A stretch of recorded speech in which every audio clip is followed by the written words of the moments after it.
The storm came down from the mountains like a beast unchained, its claws of lightning tearing open the night sky and its roar shaking the ground beneath my boots. I had seen storms in my 45 years, but this one felt different. It felt personal, like it had sought out Broken Willow Ranch just to remind me how small a man can be against the raw temper of God. The rain came in sheets, drumming on my hat brim, soaking my coat until it clung heavy across my shoulders. The cattle were restless, bawling in the distance, their voices muffled beneath the rolling thunder. I was checking the north fence when I first heard the hoofbeats. At first I thought it was one of my steers panicked loose, but the rhythm was too sharp, too wild. A horse running hard, running scared. I held my lantern high, the light flickering in the downpour. And that's when it burst from the darkness. A riderless horse, eyes wide, froth at its mouth. It barreled past me like a ghost, reins whipping in the wind. My gut clenched. No horse runs like that without a story tied to it. I followed the direction it came from. Boots sinking deep in mud, lightning splitting the ridges ahead. And there, by the boundary post where my land met the wilderness, I saw her. A woman sprawled in the dirt, her skirts torn, her hair plastered to her face by rain. Her horse lay not 10 feet away, legs twisted unnatural, chest still dead. I froze. My heart pounding like I hadn't felt in years. I'd faced wolves, outlaws, fires, and drought, but never this. A woman, broken and still, lying at the edge of my world. I knelt, the mud cold and sucking at my knees, and turned her gently. Her skin was pale, lips parted. For a moment, I thought she was gone, that the storm had claimed her life before I ever set eyes on her. Then her chest rose with the faintest breath. Shallow, but there was a satchel spilled beside her, papers scattered, ink bleeding in the rain. I gathered them quick, more out of instinct than curiosity, stuffing them back into the leather. One paper caught my eye, Evelyn Hartwell, St. Louis, a name, neat and sharp in fancy handwriting. I frowned. A woman from St. Louis had no business dying on my land in the middle of a Montana storm. And names on paper, well, they could lie. I'd long since learned that cattle don't, nor does the sunrise. But for the moment, her name was all I had. I lifted her into my arms, now awkward and stiff, like a man holding something sacred he didn't deserve to touch. She was light but limp, her head resting against my chest. I muttered a prayer I wasn't sure I believed in anymore, and started the long walk back to the cabin. The storm clawing at us both. Inside the fire was low, but still alive. I laid her on the cot in the corner, covering her with my spare blanket. Her dress was soaked through, mud streaking her arms and face. My hands shook as I wrung out a cloth, wiping the grime from her skin. She didn't stir. I didn't know what else to do but keep her warm and pray the fever didn't take her. For 2 days she lingered in that half-world between life and death. I fed the fire, boiled water, tended her wounds as best I could. She moaned sometimes, whispers I couldn't catch, words lost in the fever. I changed her clothes when the sweat soaked through, my face burning hotter than the stove, as I muttered apologies to my long-dead mother and to God himself. I had never known the nearness of a woman, not in 45 years. And here I was laying hands where no man had ever dared for me. My chest ached with guilt. With something else too stirring I didn't want to name. On the 3rd morning, the fever broke. She stirred, groaned, and her eyes fluttered open, green, sharp as glass, darting around the room until they landed on me. She tried to sit, wincing, clutching the blanket close. Where am I? Her voice was raw, edged with fear, but smooth, like it had once belonged to finer rooms than mine.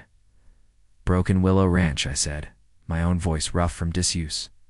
North Montana. Her lips parted, confusion crossing her face. My horse. Dead, I answered. Storm broke his neck. She closed her eyes. And for a moment I saw grief plain and open, before she buried it beneath something harder. She looked at me then, really looked, her gaze taking in the calluses on my hands, the mud still on my boots. The fact I wouldn't meet her eyes for long. You took care of me. I shrugged, uneasy. Did what was needed. She studied me, suspicion flickering beneath her exhaustion. I couldn't blame her. A strange man, a cabin alone in the wilderness, and her with no horse, no escape. If I'd been her, I'd have feared me too. "What's your name?" she asked Caleb Rowen, and mine. I hesitated, then nodded toward the satchel. "Paper," said Evelyn Hartwell. "St. Louis." Her eyes narrowed a fraction. "And you believe paper?" I shook my head. "I believe cattle, sunrises, not ink." A silence stretched, heavy as the storm had been. Then she laughed, soft and tired but real. It startled me, the sound of it in my cabin, like a bird that didn't belong in these woods. "I suppose you're right," she said. "But you saved me all the same." I turned away. Stoking the fire, though, it didn't need it. My chest felt too tight, like I'd swallowed something sharp. She stayed quiet for a while, eyes drifting over the rough-hewn walls, the shelves stacked with tools and books, the worn Bible on the table. Then she asked, "You live here alone?" "Since my mother passed, no wife." "No family?" I shook my head. Her gaze lingered on me. "Ever known a woman, Caleb?" The question landed like a blow. My hand trembled, and the coffee cup slipped, shattering on the floor. Heat rushed to my face. "No," I said, my voice low. "And that's no business of yours." She tilted her head, eyes softer now. "I think it is. Survival isn't living. You're alive, Caleb, but are you living?" I didn't answer. Couldn't. The truth was too raw, too close. My mother's words still echoed in my mind. Women bring ruin. I had built my life around that warning. The fences of this ranch, not just for cattle, but for my own heart. And yet, here she was, lying in my cabin. Her laughter haunting me already that night, when the wolves came. I thought maybe my mother had been right. The howls rose first, sharp and hungry, carried on the wind. Then the scratching at the walls, the shadows flickering beyond the lamplight. The cattle bawled in terror, hooves pounding the ground. I grabbed my rifle, heart thundering in my chest, and stood by the door. Evelyn gasped, clutching the blanket to her chest. "What is it?" "Wolves." Her eyes widened, fear plain, but she didn't scream. She just watched as I shoved the door open, rain still pouring, and took aim. Yellow eyes glowed in the darkness, teeth bared. I fired, the crack splitting the night, and one fell. The others snarled, circling. I fired again, until the shadows scattered. Tails vanishing into the trees. The silence after was heavier than the storm. I leaned on the doorframe, breath ragged, the rifle heavy in my hands. Then I felt her behind me, small and trembling. "You protected me," she whispered. I turned, meeting her eyes for the first time without flinching. They were softer now, wet with tears. Before I knew it, she was in my arms, shaking, her head pressed to my chest. My arms closed around her on their own, clumsy but desperate. For the first time in years, I felt more than just the ache of loneliness. I felt the weight of someone else's need, and it terrified me as much as it warmed me. I don't know how long I held her that night. Time seemed to slip sideways, the storm outside fading to a distant rumble. Her body trembled against mine, not from cold, but from something deeper. Fear, grief, exhaustion. I had no words to give her, no comfort I knew how to shape. I only had arms that had spent their years fencing fields and hauling wood, and now, somehow, they were wrapped around a woman who smelled of rain and wild grass. When she pulled back, her face was streaked with tears, but her jaw was set with something like pride. She wiped at her eyes with the back of her hand, almost angry at herself for showing weakness. "I'm sorry," she whispered. "For what?" "For needing you." The words pierced me in a place I hadn't known was still alive. I wanted to tell her she had nothing to be sorry for, that maybe I needed her just as much. But my throat closed up, and all I could do was nod. Awkward as ever. The next day dawned sharp and clear, the air washed clean by the storm. The ranch stretched wide and golden beneath the rising sun, every blade of grass glittering with dew. I saddled my horse to check the pastures, but Evelyn insisted on coming. "You're still weak," I argued. "I've been weak my whole life," she shot back. Not today. So she rode behind me, her hands clutching at my coat. Every place her fingers touched burned hotter than fire. I kept my eyes forward, tried not to think about the warmth of her cheek pressed to my back. When we reached the far fence line, she gasped. A herd of antelope darted across the hills, leaping so gracefully it made my chest ache. She laughed in earnest. Free sound that filled the wide-open land. You live in a world bigger than I ever dreamed, she said softly, and yet you hide from it. Her words stung, not out of cruelty, but truth. I busied myself with the fence posts. But her voice lingered like a song I couldn't shake that evening while I repaired tack in the barn. I heard a sound that chilled me, a low, rattling hiss. My boot froze mid-step. I looked down, and there it was. A rattlesnake coiled near the hay, eyes fixed, ready to strike. My rifle was across the room, too far to reach. My pulse hammered. Before I could move, Evelyn's scream rang out. But it wasn't fear that followed. It was fury. She grabbed the pitchfork from the wall and drove it down with surprising strength. The snake writhed, then stilled, pinned to the dirt. I exhaled, realizing I'd been holding my breath. She stood there, shaking, hair loose around her face. Chest heaving. You could have died, she said, her voice breaking. So could you? I muttered. For a long moment we just looked at each other. Something passed between us, then gratitude, respect. Something stronger I didn't dare name. That night, sitting by the fire, she asked me about my mother.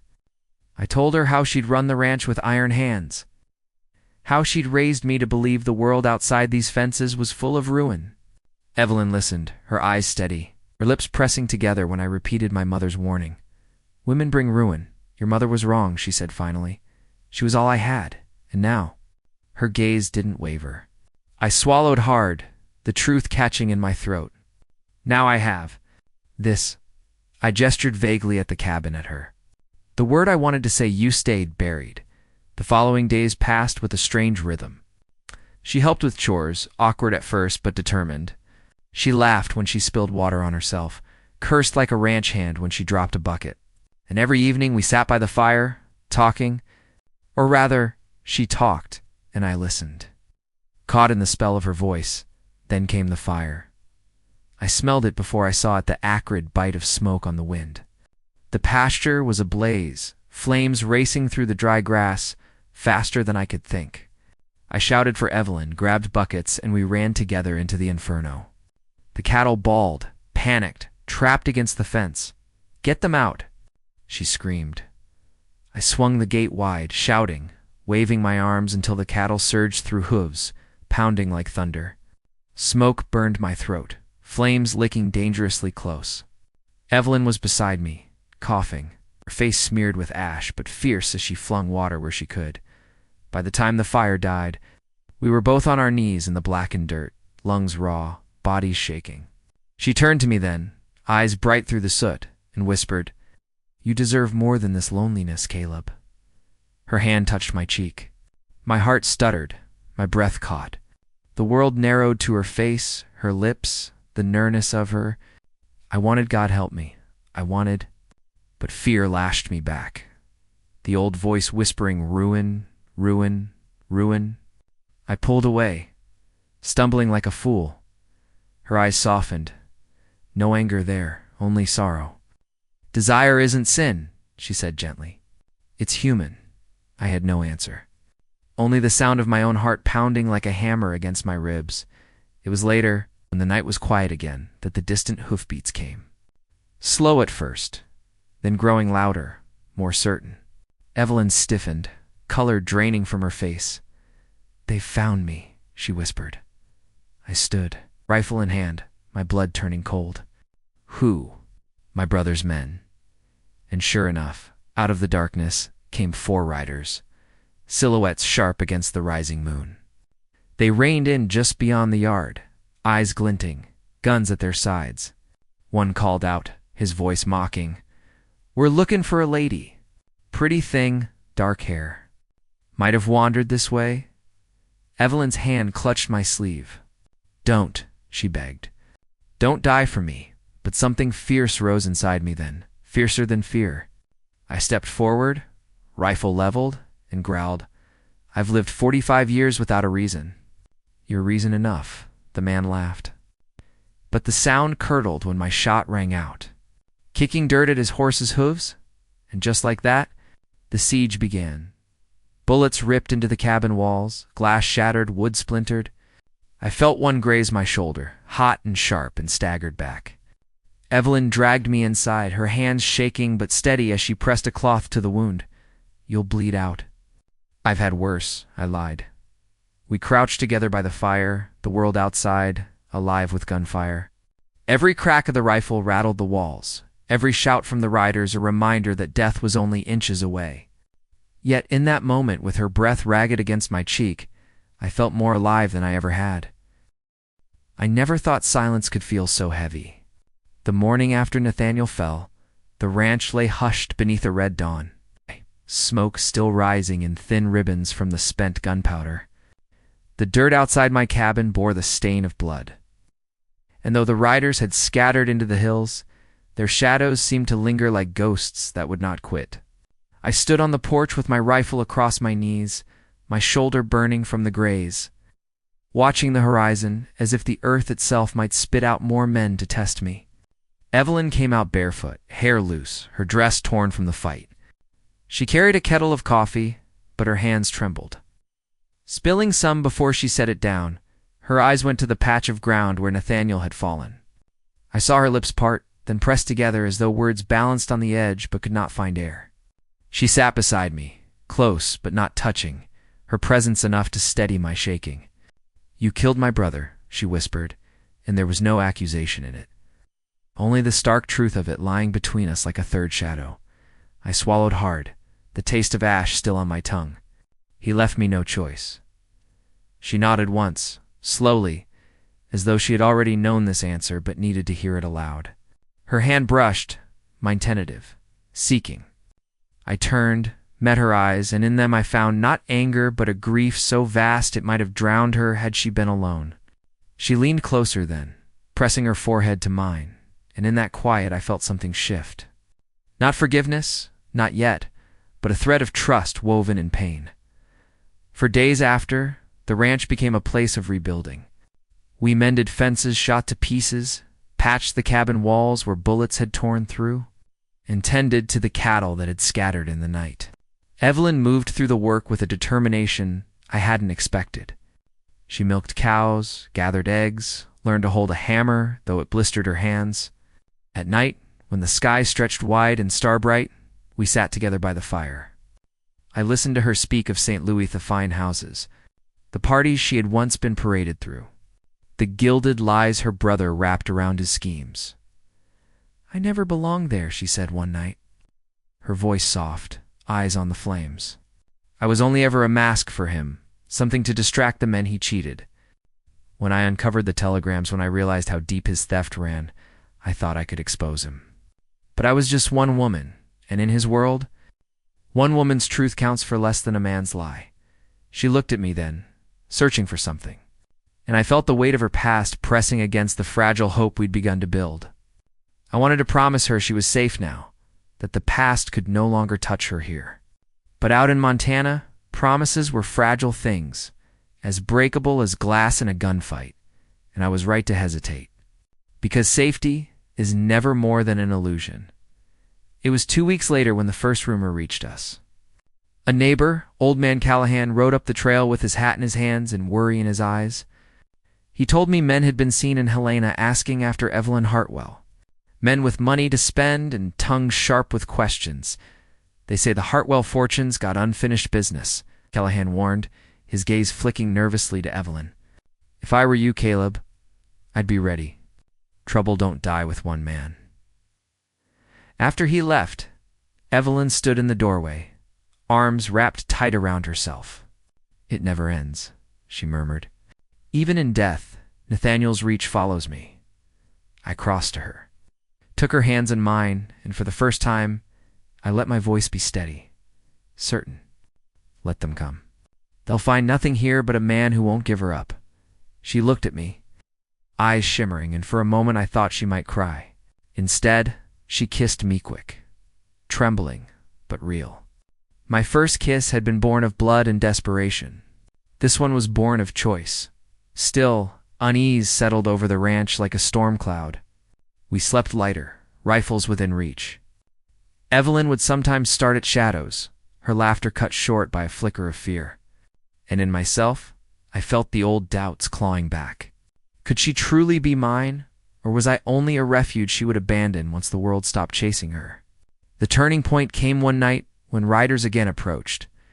I heard them before I saw them, the low thunder of hooves carrying across the dark.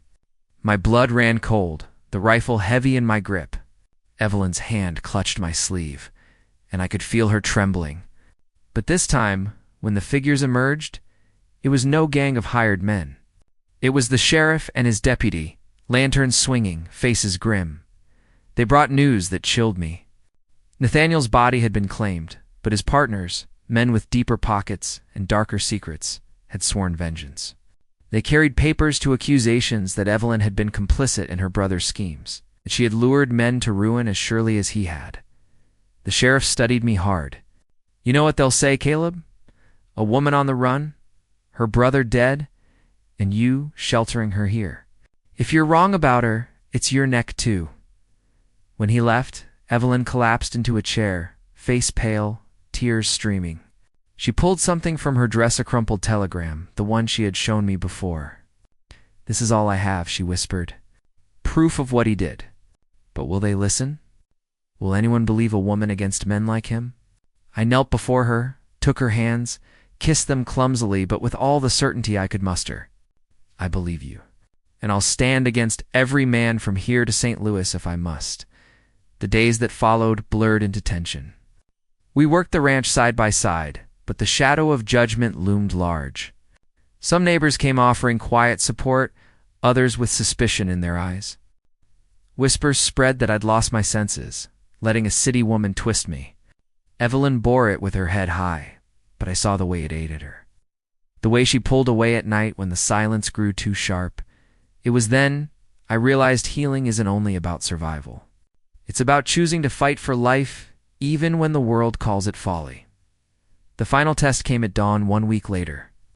A group of men rode up, 5 of them, sharp-dressed, guns holstered, but eyes cold. They claimed to represent the Hartwell estate. They offered gold if I handed her over, enough to buy a dozen ranches. When I refused, they threatened fire, ruin, death. I looked at Evelyn then. Her face was pale, but her eyes met mine steady, as though daring me to choose. And in that moment the choice was no choice at all. I've buried enough lies on this land, I said, cocking my rifle. If you want her, you'll have to bury me too. The standoff stretched like a drawn bowstring. The men shifted in their saddles, hands twitching near their guns. Dust swirled at their horses' hooves. I could hear Evelyn's breath behind me, quick and shallow. Then the leader spat, cursed, and turned his horse. One by one, the others followed, their silhouettes shrinking against the rising sun. When they were gone, Evelyn fell against me, her body shaking, tears hot on my shirt. You'll lose everything for me, she sobbed. I cupped her face, forced her to meet my eyes. I've lost nothing. I've found everything. The days that followed were quieter, but not easy. Trust had to be rebuilt with the town, fences mended with neighbors who still doubted. But in every nail we drove, every field we sowed, I felt a new kind of strength.